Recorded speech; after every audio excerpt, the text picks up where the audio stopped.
The old rugged cross.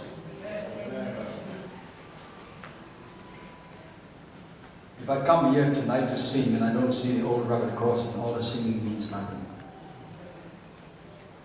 Tonight I'll take the opportunity to share with you a testimony. I feel that it's always important to know what God is really capable of doing to your life, into your life, when you have no understanding of the unknown. I was about 3 years old. Most probably the age of most of the young ones around here. And that's a long time ago. But it still sits on my mind. And I don't think I'll ever forget it. But something happened between my mom and dad that I didn't really understand. And I guess many kids sometimes has to go through life with not fully understanding the events that comes to them. My mom and dad decided to go their separate ways because something extremely tough happened to my dad, and he couldn't handle life, and life became difficult. So they went their separate ways, so I was caught in the middle. I won't go into all the details, but my story is no different than so many other kids.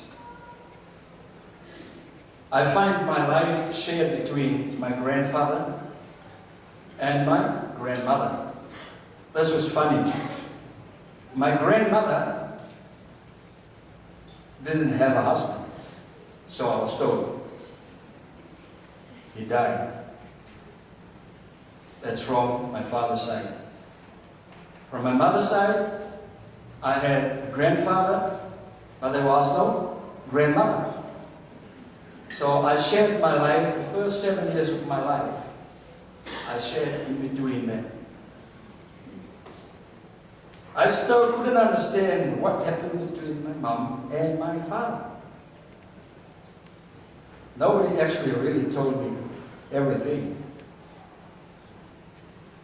I remember at the age of 7, my grandfather went interstate. His job was to drive for the convoys, taking cars to and fro every fortnight. And sometimes it was difficult. You might have an aunt or a relative how much you there to take care of everybody. Things was not a perfect home. It was not a perfect home. Grandfather but no grandmother. So I decided one Saturday, look, I'm going to take time to go visit my mom. And like all kids, I thought, well, by going to visit her, I will have a good time. And possibly she might be happy to see me. I had nothing to eat, simply because the old man was still gone. There was not much food in the cupboard. Now, I know what is struggle. When I grew up as a boy in South Africa, I knew what is struggle. I never owned one pair of shoes up to that age. I'm seeing most of the small kids here, they're all shoes. I never had shoes. I don't think I even had much clothing. I ended up going to my mother's place, and I arrived there on a Saturday afternoon. And as I entered this one-room dwelling, it was a one-room dwelling. Within that one-room dwelling, there was a bed, there was a stove, there was everything there. It was a one-room dwelling. I stepped into the door, and I pushed the door open. And I smelled, wow, something smelled very nice. But there was nobody in the house. So I looked on the table there, and the table was a plate of food. It must have been just warmed up. And in my child mind, I thought, wow, my mother must have been expecting me. She must have been expecting me, but there's nobody around. I don't see anybody. And I just got to the table, pull out the chair, get some spoon, start eating the meal. So now I eat the meal, and wow, it was a good meal. It was a good meal, and I enjoyed it. But after 10 minutes after I had the meal, my mother's de facto came in. Wow. And he had a look on his face that I don't really want to describe to you people. But it put me into a fear mood. I became so scared. And he started using the F words and all the different words. I didn't know. I ate the man's lunch. I ate his lunch. I didn't realize. However, my mother turned up. And I decided to step out of the arguments. And there was a very furious argument taking place. To make a long story short, the next day, I decided to stay over because I didn't want to go back to my grandfather's place because it was still a couple of days left before he come home. And I stayed over. I don't know what transpired between my defecto, my mother's defecto and her. But the next morning, she did not look happy. Not happy at all.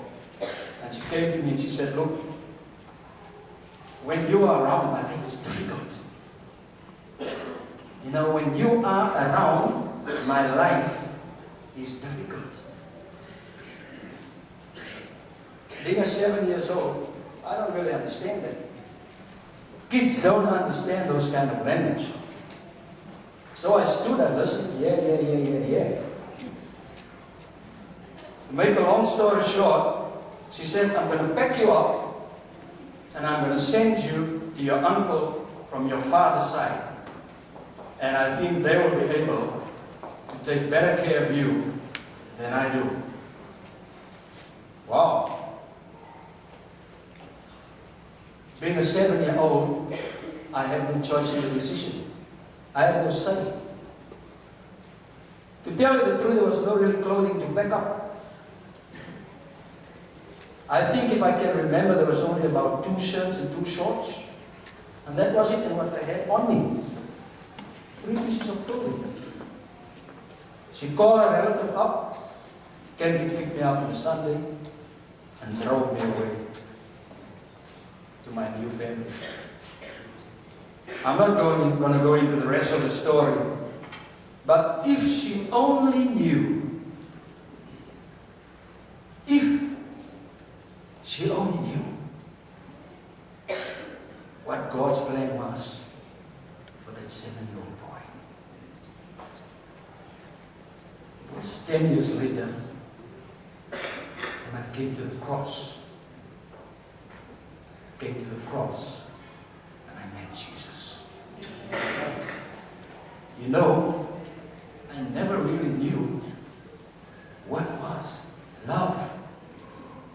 But for a 17-year-old boy, I met love for the first time. And it was the best thing that ever happened to me. We'd like to sing the next song for you.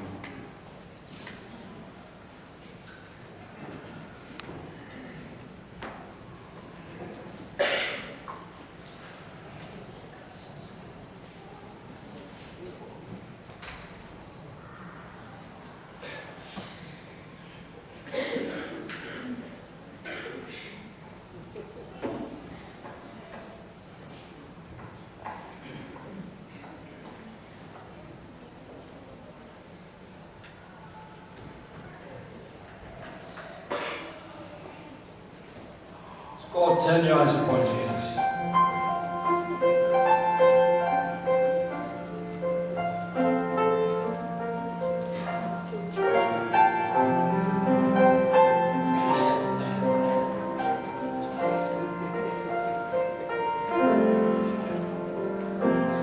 Turn your eyes upon Jesus.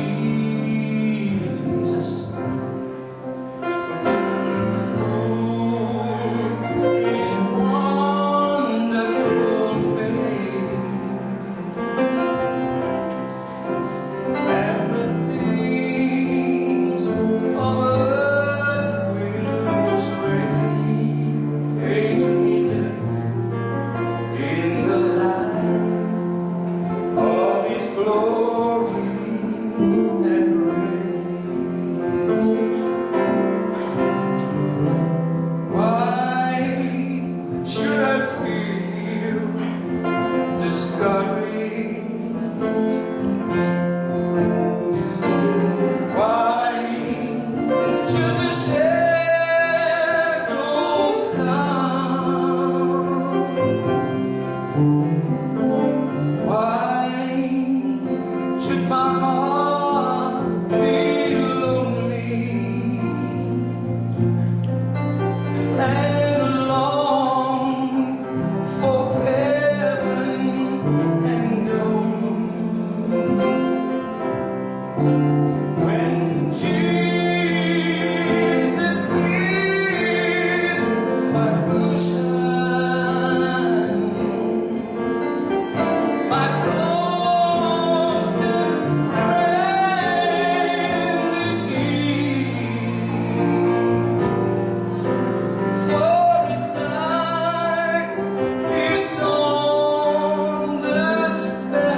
'cause I've been there. I know, I know, I know, I know, I know, I know. He